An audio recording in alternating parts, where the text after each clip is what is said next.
I think we're going. We're going. Oh my God. On air. My boyfriend got this for me. I think it's so cute and kind of funny. You know what? We'll leave it on. Also, apologies before I get into it. One, I have to tape the mic to my shirt. Two, it's 100 degrees outside, so I'm sweaty as fuck. So there's that.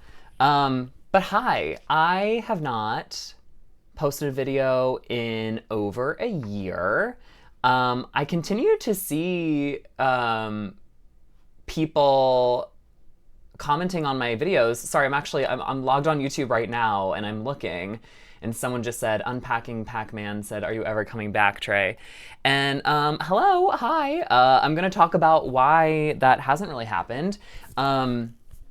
So to get to kind of the heart of that, kind of like the crux of what I'm going to be talking about, is financial stuff doesn't inspire me really anymore. And I mean, it does to an extent, right? Like I was able to use my financial literacy, my financial goals to put me in the very privileged and awesome situation that I am in today.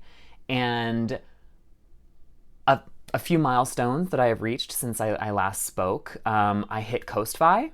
So I have over $150,000 invested right now, and with the 7% inflation adjusted return over the course of the next 30 years, assuming a 7% return and your money's in at least 70% stocks, your balance doubles every 10 years. It's just math. Assuming that average holds and all the assumptions I just talked about. So 150,000 doubled 3 times is 1.2 million. Yeah, 300,000, 600,000, 1.2 million.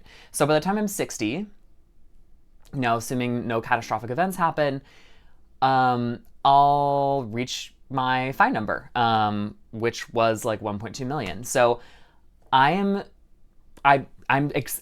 very happy about that. I was gonna say I'm ecstatic, but I'm not. So I didn't want to falsely say that because I'm not ecstatic about it anymore. And again, that's not to diminish all of the progress that I have made because I'm super happy about that. I just want to talk about why it's not as exciting to me anymore. And I think with any goal, once you hit something, it becomes kind of like, okay, I did it. Like what's next? And in my case, there is that, but I do think it's a bit more like nuanced. And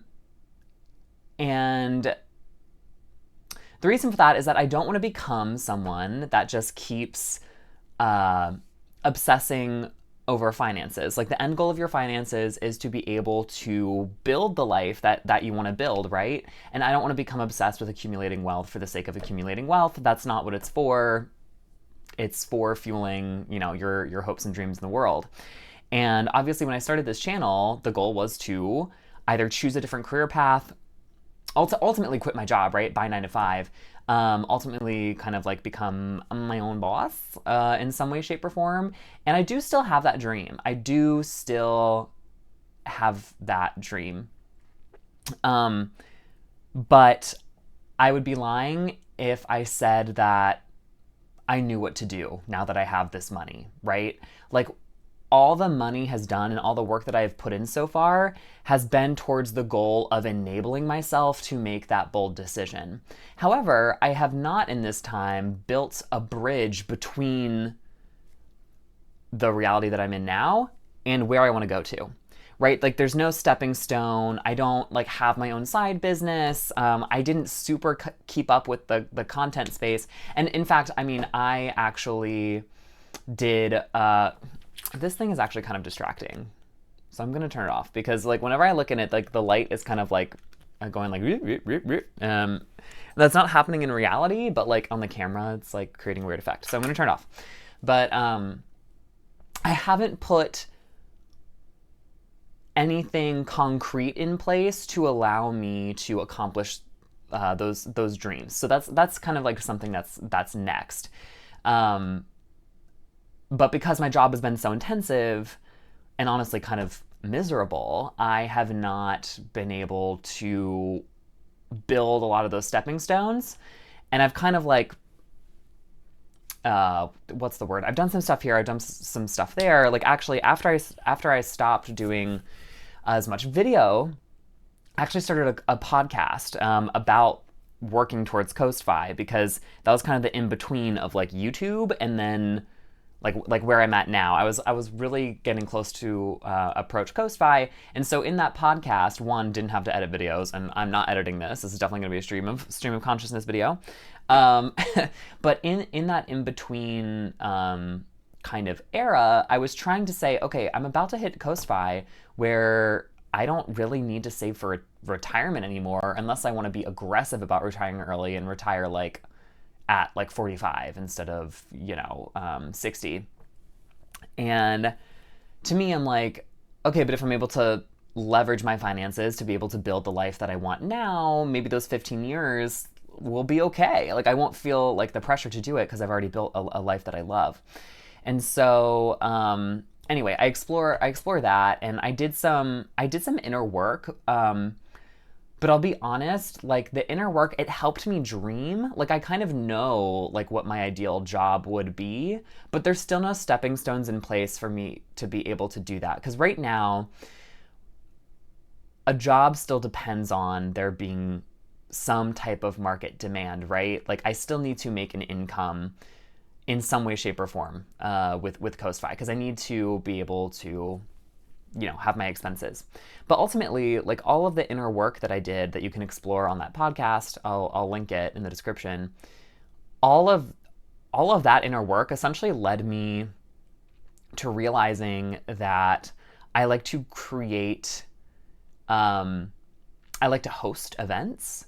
So not like a wedding planner, like not that type of thing. I mean, maybe if I was more into like big parties and weddings, but like I like to hold like smaller, like community type events. And I mean like hosting a dinner party. I mean hosting a game night. I love designing. I love designing games. So that's something that I learned. Like I'm kind of a designer. Like I like to be a designer of experiences, and that's kind of how I fell into UX, right? Like it kind of makes sense that my career eventually took me there when I wasn't searching for a specific thing, because it's kind of this intersection of like technology and media with design. But I never really fell into, because I don't have a background in design, because I didn't go to art school, because my parents were not gonna help pay for that, and I wasn't ever particularly great at the actual like what's the word? I'd probably be good at the technical aspects of design, but I'm not good at like the the actual like drawing, like the actual like I have a vision, but then how do I get it on paper type of thing. Anyway, I didn't possess the design skills to be able to like fall more into the design aspect of it. But not to go into a whole tangent, but like I think I would actually pick where I'm at now probably over that, because in the real world, I think in an ideal world, I'm a designer, but in the working world, I actually prefer being more on the research and business side, because your decisions ultimately matter and have that impact. And so that's something I've learned about myself throughout this whole journey too. It's like, I like to design experiences and like small parties, because I can see people having a good time at the party. I get real-time feedback. I see the impact. I see groups of different friends mingling, friendships forming. I see a common bond over a game that I designed. I get feedback as to whether the game is good. I have ideas about how I can improve it. And all while creating like this fun, free event for people that like gives me a lot of meaning. So like my ideal, I think the only thing that really exists like that in a job landscape is like, those like obstacle courses where, like it's like a team building exercise. They'll send you to like the middle of the fucking woods or whatever, and then they have like a giant like jungle gym in the sky, like for your corporate retreat, and you're like having to hang on from like Jen from corporate or Jen from HR, and you're like yeah, like you know what I'm saying, like one of those types of things. And I think that could be really cool. So I think that's something that's like, okay, maybe, but like, girl, I live in a city. I'm like, I don't know. I'm like, I think the next thing would be like an escape room Which, yeah, sure, maybe one day I could like work at an escape room, and like help design some of the rooms. But yeah, I mean, maybe like that is an option, I guess. But yeah, I'd have to research a lot more. I don't know if that's really a full time gig or if that would give me enough money to actually make some type of like switch. But in any case, I guess that is some option in the real world that could produce some type of short term income. But um, in any case, point is, I have not created the stepping stone, right? Like all of this money stuff has been necessary and has been such a blessing and has really, and I'm proud. Like I'm not diminishing what I've done. Like I have given myself such freedom that I don't really have to worry about money anymore. But the reason, and you can probably tell in some like my later videos, like the excitement dwindles because I had already come close to the goal. And I think, honestly, if I think about it, like I think I began to be worried about hitting this point because it's such a gray area. It's the messy middle, right? It's like when you attach yourself to to this almost larger than life goal, this really audacious goal, you have a purpose. And ironically, your purpose becomes to enable yourself to actually live your purpose. But what it doesn't do is give you the tools to make that purpose a reality. It gives you the key. I'm like, what's the metaphor? Maybe this works. It gives you the key. It gives you the instrument to be able to unlock the life you want, but it doesn't give you the door. Like you don't know what door you're unlocking. like you don't know like where to go to find the door to unlock because you haven't done like the inner work to know what path like you're really on. And I like to think that I mean obviously I've done this inner work myself with the stuff that I told you about that you can find in that podcast. I read parts of a book. I did workshops. I still watch a lot of FI content, but this time shifting towards like the Fioneers and people, Coast-Fi community that are really geared towards building the life that you want. I just haven't taken really that step that transitions me from money mindset to building the actual ideal life mindset and not mindset, but like actually action, right? Like right now I'm still stuck in ideas, thoughts. This might be good. I might want to do this with my money, which is good, but like I really need to take that action. And it doesn't even necessarily need to be, hey, I'm going to quit my job now to like work part-time at an escape room. Again, could be a thing, right? Like could be a thing. I think that'd be a very dramatic shift to be quite honest. I think ideally if I was going to do that and I realized, hey, I really do want to work in an escape room, I think first I would need to like step down and like work part-time.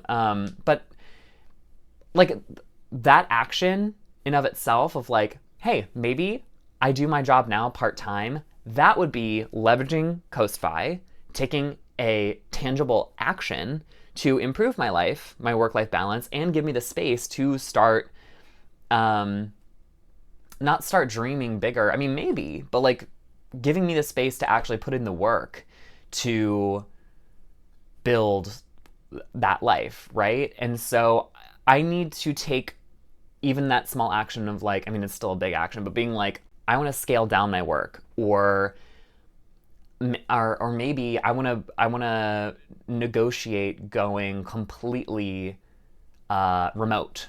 I really don't think that could happen at my current employer. But the thing is, like, I could take that action, right? So it's like I'm in that place.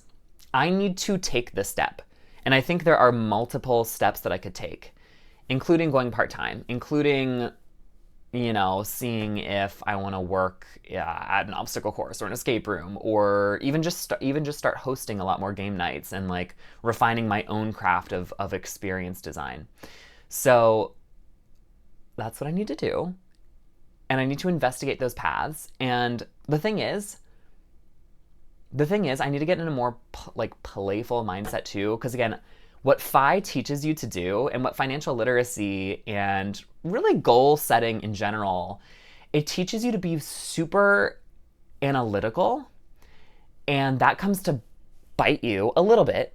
It's not bad. You still need to have those foundational skills to really like chart yourself on this enablement journey, but like from enablement to actually producing the thing, that's where the analytical mindset comes to hit you, and or comes to bite you. And typically what people in like the FI community will call it is analysis paralysis. It's like you're thinking about what's the most optimal way. And for what I do in UX in my field and like conversion rate optimization stuff, my whole job, and the job that has really enabled me in this FI space has been, you know, test things, see what works, iterate, and choose the best thing that like hits your like main KPI, right? And what I need to do is kind of actually align my maybe trick my brain to align myself there, but instead of like revenue obviously being my main KPI, it's like fulfillment, happiness. And I can start measuring that. And that's actually one tool in the podcast series, if you ever go check that out, that I investigate. It's one of the tools in one of the Coast FI workshops. It's really a designing your life workshop. It's not about Coast FI, but it's what I needed to do after being Coast FI. But that's actually one of the tools, tracking your engagement and happiness levels over random activities in the day for a couple weeks. I did that, and I learned a lot about myself, and that's how I came to this conclusion of like, yeah, ideal world, experience design would be the best, and probably like game design. But not in a corporate setting. That's the caveat. It's like the setting matters. So in any case, yeah, I said that so many times. In any case. But yeah, that's what I need to do. And I need to get into the mindset of like, it's okay to try multiple of these things, because like my work, it's like iteration matters, and it's okay to experiment and fail at something. It's okay for me to step down to part-time work to try and allow myself to like dream more and create more of these spaces, to then be like, no, I need to go back full-time. Like I can't live like this, or whatever. Or it's okay for me to go part-time and then work part-time at an escape room to hate it. It's okay to do all of these things. And so I just need to get out of the analytical and kind of like fear mindset and get into the whole abundance mindset. And it sounds so cheesy, but girl, I did my yoga this morning and then went on my 100-degree walk, which, Jesus, that's a lot. But anyway, I'm in that special, I don't know, brainstormy, like holistic health kind of like, I don't know, groove right now. And I do think that it is actually like what I need to do. I need to be more playful, and just make that leap, no matter which one it is. I should probably just choose whatever's the most exciting to me. And I might not even really need to quit my job in order to do it. Again, if I want to explore like working at one of these places, that might even be something that I can do while still working full time. So not to burn myself out, but like, you know what I mean? Or maybe I could take a little sabbatical in order to do that. So, you know, I just need to like actually decide one of those things. So anyway, that's the reason why, to come back to the beginning of this video, that's the reason why I haven't made a lot of content, because I'm just trying to figure my own shit out. And doing these net worth videos has been, I mean, it's fun. It's fun to see the progress, but again, it feels like a vanity number at this point, because I've hit the goal. I built my financial freedom.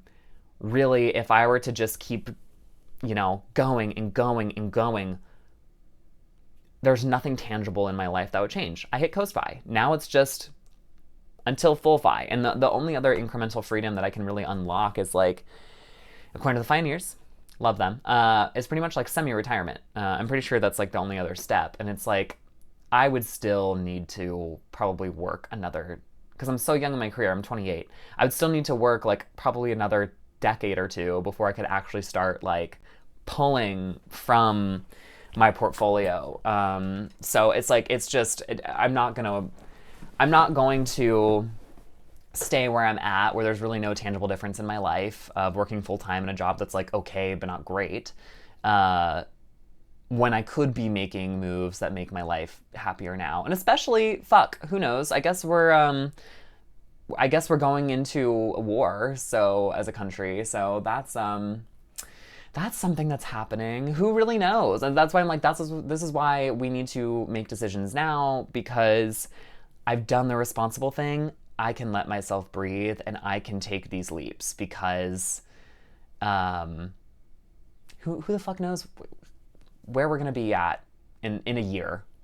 Gosh, in a couple days, really. Like that's how unstable our environment is right now in the US. So I'm like, I am probably, it is more global than just the US. And I do realize that. So just wanted to make that clear. But yeah, I did the thing, so let's enjoy the fruits of our labor and try stuff out.